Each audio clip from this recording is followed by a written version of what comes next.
गुरुदेव को प्रणाम करके हम अपने प्रोग्राम की शुरुआत करते हैं। ओम अज्ञानतिमिरन्धस्य ज्ञानांजन शलाकया चक्षुर्मिलितं येन तस्मै श्री गुरुवे नमः। वाञ्छाकल्पतरुभ्यश्च कृपा सिन्धुभ्यश्च पतितानां पावनेभ्यो वैष्णवेभ्यो नमो नमः। नमो महावदन्याय कृष्ण प्रेम प्रदायते कृष्णाय कृष्ण चैतन्य नामिने गौरात्मिषे नमः। श्री कृष्ण करुणा सिंधु दीनबंधु जगतपते गोपेश गोपिका कांतम राधा कांतम नमोस्तुते। तप्त कांचन गौरांगी राधे वृंदावनेश्वरी वृषभानुसुते देवी प्रणमामि हरिप्रिये वृंदाय तुलसीदेवी प्रियाय केशवश्च कृष्ण भक्ति प्रदे देवी सत्यवती नमो नमः। श्री कृष्ण चैतन्य प्रभु नित्यानंद श्री अद्वैत गदाधर शिव गौर भक्त वृंद हरे कृष्णा कृष्णा कृष्णा हरे हरे हरे राम राम राम हरे हरे। एक बार फिर से हाथ ऊपर करके हरे कृष्णा उनसे बोल देते हैं। हरे कृष्णा कृष्णा कृष्णा हरे हरे हरे राम राम हरे हरे। हरे कृष्णा। सर्वप्रथम मैं अपने दीक्षा गुरु नित्य लीला प्रविष्ट मुष्टपाद अष्टोत्तर श्रीमद् भक्ति वेदांत श्री नारायण गोस्वामी महाराज जी के अपने चरणों में अनंत कोटि दंडवत प्रणाम करती हूँ। तत्पश्चात मैं सभी रूपानुगुरु परंपरा के चरणों में अनंत कोटि दंडवत प्रणाम करती हूँ। मैं पूज्यपाद भक्ति वेदांत श्रीधर गोस्वामी महाराज जी के चरणों में भी अनंत कोटि दंडवत प्रणाम करती हूँ। मैं मेरे पद प्रदर्शक गुरु श्री दादाजी कृष्णदास प्रभु जी के चरणों में भी अनंत कोटि दंडवत प्रणाम करती हूँ। आप सभी भक्तगण के चरणों में यथा योगी दंडवत प्रणाम। हरे कृष्णा। हरे कृष्णा। तो जैसा कि भागवत पुराण में कहा गया है कि कलेर दोष निधे राजन हस्ति एक महान गुण। कलेर दोष निधे राजन हस्ति एक महान गुण। कीर्तनात् एव कृष्णस्य मुक्त संग परम रचते। कीर्तनार्थ एव कृष्णस्य मुक्त संग परम भजते। कि कलयुग में बहुत सारे दोष हैं, कलयुग में अनंत दोष हैं। कलयुग है ही दोषों का भंडार। पर इसमें एक महान गुण है, इसमें एक बहुत अच्छी चीज दी गई है। एक हमें छूट मिली हुई है कि यहाँ पे सिर्फ हमें भगवान का कीर्तन करने से, कीर्तनार्थ एव कृष्णस्य, सिर्फ अगर हम यहाँ पे भगवान का कीर्तन करते हैं, कृष्ण का कीर्तन करते हैं, तो ही हम सब बंधन से पार हो सकते हैं। ये जो भी हम भवसागर में फंसे हुए हैं, इससे पार होने के लिए हमें कुछ कोशिश करने की जरूरत नहीं है। सिर्फ हरि नाम संकीर्तन करने से, सिर्फ भगवान का नाम लेने से ही हम इस भवसागर से पार हो सकते हैं, ऐसा भागवत पुराण में बताया गया है। और भी कहा गया है ब्रह्म नारदी पुराण में कि हरे नाम एव केवलम, हरे नाम एव केवलम कलौ नास्ते नास्ते नास्ते गति था। ये सिर्फ हरि का नाम ही एकमात्र केवल ऐसा साधन है, इसके बिना हमारी गति नहीं है, नहीं है, नहीं है। तो हमें हरि नाम करना है, करना है, करना है, ऐसा क्लियर कट बताया गया है। तो आज हमारा हरिनाम का कार्यक्रम है। साथ ही साथ हम राधा रमन जी का जो प्रकट दिवस ऑलरेडी हो चुका है, पहले नरसिंह चतुर्दशी थी, फिर राधा रमन जी का प्रकट दिवस था। और तो वो सब हम लोग थोड़ा सा और चर्चा करेंगे आज। और साथ में फिर कल हमारे सैटरडे को जो था वो भक्ति सारंग गोस्वामी महाराज जी का तिरुभाव दिवस था। तो नाम आप लोगों ने निश्चित रूप से नहीं सुना होगा, पर कोई बात नहीं। श्रील भक्ति सारंग गोस्वामी महाराज जी जो हैं वो प्रभुपाद जी के गण हैं, उनका तिरुभाव दिवस था। तो वो भी हम थोड़ा प्रणाम करते हैं उनको। कुछ बोल पाएंगे तो बोलेंगे, नहीं तो कोई बात नहीं, उससे हम लोग याद करें, प्रणाम करें। और कल जो था, कल संडे को हमारे जो महाराज जी थे भक्ति वेदांत नारायण गोस्वामी गोस्वामी महाराज जी जो हैं, वो कल पहली बार विदेश गए थे। पहली बार उन्होंने विदेश यात्रा स्टार्ट करी थी। वो भी इसलिए स्टार्ट करी थी क्योंकि जो स्वामी महाराज जी थे, जो इस्कॉन के फाउंडर है, वो नहीं रहे थे और उनका आदेश था कि वो चाहते थे कि अब उनका जो मूवमेंट उन्होंने इतना बिठाया है, वहां बाहर जाके इतना प्रयास किया है, उसको कोई आगे बढ़ाए। तो वो हमारे महाराज जी इसी वजह से कल के दिन ही विदेश गए थे पहली बार। वो जाना नहीं चाहते थे, बट क्योंकि उनकी बहुत तीव्र इच्छा थी और उनका फ्यूनरल प्रोसेशन वगैरह पूरा हमारे महाराज जी ने ही किया था, और उन्होंने ये इच्छा जाहिर करी थी कि वो उनके मूवमेंट को, जो इस्कॉन का जो मूवमेंट उन्होंने चलाया है, उसको थोड़ा सा आगे बढ़ाया जाके, और उनके जो भक्तगण हैं उनको प्रेरित करें, उनको मोटिवेट करें, जो बहुत स्वामी महाराज जी के जाने से बहुत ही उदास और क्या बोल सकते हैं हम डिमोटिवेट हो गए थे, तो उनको वापस से एक्टिव करें थोड़ा सा। तो कई सारे हमारे शुभ दिन चलते रहते हैं, मतलब रोज ही कुछ ना कुछ तो होता ही है भगवान की कृपा से। तो थोड़ा सा हरिनाम शुरू करते हैं हम लोग। श्री कृष्ण चैतन्य प्रभु नित्यानंद श्री अद्वैत गदाधर शिवासदि गौर भक्त वृंद। हरे कृष्णा कृष्ण कृष्ण हरे हरे, हरे राम राम राम हरे हरे। हरे कृष्णा कृष्ण कृष्ण हरे हरे, हरे राम राम हरे हरे। हरे कृष्णा कृष्ण कृष्ण हरे हरे, हरे राम राम हरे हरे। हरे कृष्णा कृष्ण कृष्ण हरे हरे, हरे राम राम हरे हरे। हरे कृष्णा कृष्ण कृष्ण हरे हरे, हरे राम राम हरे हरे। हरे कृष्णा कृष्ण कृष्ण हरे हरे, हरे राम राम हरे हरे। तो जैसा कि हम लोग बात कर रहे थे राधा रमन जी की, और राधा रमन जी के हमने ऑलरेडी फ्राइडे को थोड़ा सा हमने सेलिब्रेट किया था। तो मैं एक भजन गा देती हूँ, आप लोग भी भजन भी गा सकते हैं राधा रमन जी से रिलेटेड, और हरि नाम अपन करते ही हैं, तो या कथा भी अपन सुना सकते हैं जो। तो इस भजन में ऑलरेडी हम लोग बार बार कई बार सुनते रहते हैं, ये जो भजन है इसमें जो गोस्वामी जी हैं जिन्होंने अपने अपने ठाकुर को प्रकट करा या अपने अपने ठाकुरों की सेवा करी, उनके बारे में ही है ये भजन। जय राधा माधव, राधा माधव राधे। जय राधा माधव, राधा माधव राधे। जय राधा माधव, राधा माधव राधे। जय देवी रे प्राण धन हे, जय देवी रे प्राण धन हे। जय देवी रे प्राण धन हे। जय राधा माधव, राधा माधव राधे। जय राधा मदन गोपाल, राधा मदन गोपाल राधे। जय राधा मदन गोपाल, राधा मदन गोपाल राधे। सीता नाथीर प्राण धन हे, सीता नाथीर प्राण धन हे। सीता नाथीर प्राण धन हे, सीता नाथीर प्राण धन हे। जय राधा मदन गोपाल, राधा मदन गोपाल राधे। जय राधा गोविंद देव, राधा गोविंद राधे। जय राधा गोविंद, राधा गोविंद राधे। रूप गोस्वामी रे प्राण धन हे, रूप गोस्वामी रे प्राण धन हे। रूप गोस्वामी रे प्राण धन हे, रूप गोस्वामी रे प्राण धन हे। जय राधा गोविंद, राधा गोविंद राधे। जय राधा मदन मोहन, राधा मदन मोहन राधे। जय जय राधा मदन मोहन, राधा मदन मोहन राधे। सनातनीर प्राण धन हे, सनातनीर प्राण धन हे। सनातनीर प्राण धन हे, सनातनीर प्राण धन हे। जय राधा मदन मोहन, राधा मदन मोहन राधे।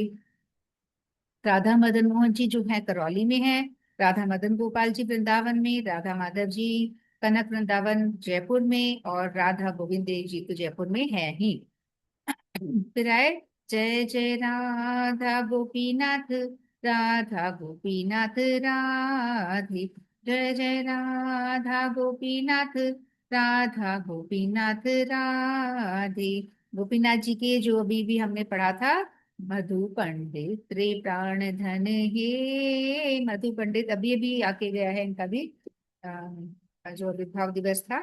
मधु पंडित त्रिप्राण धन हे, मधु पंडित त्रिप्राण धन हे। मधु पंडित त्रिप्राण धन हे। जय राधा गोपीनाथ, राधा गोपीनाथ राधे। जय जय राधा दामोदर, राधा दामोदर राधे। जय जय राधा दामोदर, राधा दामोदर राधे। जीव गोस्वामी रे प्राण धन हे, जीव गोस्वामी रे प्राण धन हे, जीव गोस्वामी रे प्राण धन हे, जीव गोस्वामी रे प्राण धन हे। जय जय राधा दामोदर, राधा दामोदर राधे। जय जय राधा दामोदर, राधा दामोदर राधे। जय जय राधा रमण, राधा रमण राधे। जय जय राधा रमण, राधा रमण राधे। गोपाल भट्टीर प्राण धन हे, गोपाल भट्टीर प्राण धन हे, गोपाल भट्टीर प्राण धन हे, गोपाल भट्टीर प्राण धन हे। जय जय राधा माधव जय जय राधा रमण, राधा रमण राधे। जय जय राधा रमण, राधा रमण राधे। तो हमारे गोपाल भट्टदास के प्राणधन थे राधा रमन जी, इन्होंने इनको प्रकट करा था। जय जय राधा विनोद राधा विनोद, राधा विनोद राधे। जय जय राधा विनोद, राधा विनोद राधे। लोकनाथेर प्राण धन हे, लोकनाथेर प्राण धन हे, लोकनाथेर प्राण धन हे, लोकनाथेर प्राण धन हे। जय जय राधा विनोद, राधा विनोद राधे। जय जय राधा गिरिधारी, राधा गिरिधारी राधे। जय जय राधा गिरिधारी, राधा गिरिधारी राधे। दास गोस्वामी रे प्राण धन हे, दास गोस्वामी रे प्राण धन हे, दास गोस्वामी रे प्राण धन हे। जय जय राधा गिरिधारी, राधा गिरिधारी राधे। जय जय राधा गिरिधारी, राधा गिरिधारी राधे। जय जय राधा श्याम सुंदर, राधा श्याम सुंदर राधे। जय जय राधा श्याम सुंदर, राधा श्याम सुंदर राधे। श्यामानंदीर प्राण धन हे, श्यामानंदीर प्राण धन हे, श्यामानंदीर प्राण धन हे, श्यामानंदीर प्राण धन हे। जय जय राधा श्याम सुंदर, राधा श्याम सुंदर राधे। जय जय राधा कांत, राधा कांत राधे। जय जय राधा कांत, राधा कांत राधे। बक्रेश्वरीर प्राण धन हे, बक्रेश्वरीर प्राण धन हे, बक्रेश्वरीर प्राण धन हे, बक्रेश्वरीर प्राण धन हे। जय जय राधा कांत, राधा कांत राधे। जय जय राधा कांत, राधा कांत राधे। जय जय राधा रमण, राधा रमण राधे। जय जय राधा रमण, राधा रमण राधे। गोपाल भट्टीर प्राण धन हे, गोपाल भट्टीर प्राण धन हे, गोपाल भट्टीर प्राण धन हे। जय जय राधा रमण, राधा रमण राधे। जय जय राधा रमण, राधा रमण राधे। तो हमने देखा पिछली बार हंसा जी ने कथा सुनाई थी अपने को कि किस तरीके से राधा रमन जी जो है प्रकट हुए थे, किस तरीके से जो इनके भाव थे गोपाल भट्ट गोस्वामी जी के, उनके भाव पे मजबूर होके राधा रमन जी को प्रकट होना पड़ा था और हमारे राधा रमन जी जो है वो प्रकट हुए थे। तो हमने ये पिछली बार देखा था। तो आज भी हम और चर्चा करेंगे राधा रमन जी के बारे में। तो अपने राधा रमन जी के अपन दर्शन करते हैं। और ये ओप्पो के नाम से कौन है थोड़ा बता सकते हैं तो नाम से कर देती हूँ। और शिवानी जी आप करिए हरिनाम कीर्तन अगर राधा जय रमन श्री जी का। कृष्णा दीदी। जय श्री कृष्णा कीर्तन। हरे कृष्णा कृष्ण कृष्ण हरे हरे, हरे राम राम राम हरे हरे, हरे कृष्णा कृष्ण कृष्ण हरे हरे, हरे राम राम हरे हरे, हरे कृष्णा कृष्ण कृष्ण हरे हरे, हरे राम राम हरे हरे, हरे कृष्णा कृष्ण कृष्ण हरे हरे, राम राम हरे हरे, हरे कृष्णा कृष्ण कृष्ण हरे हरे, राम राम हरे हरे। 5 बार हरि नाम करके पकड़ लो हाथ बनवारी, नहीं तो डूब जाएंगे।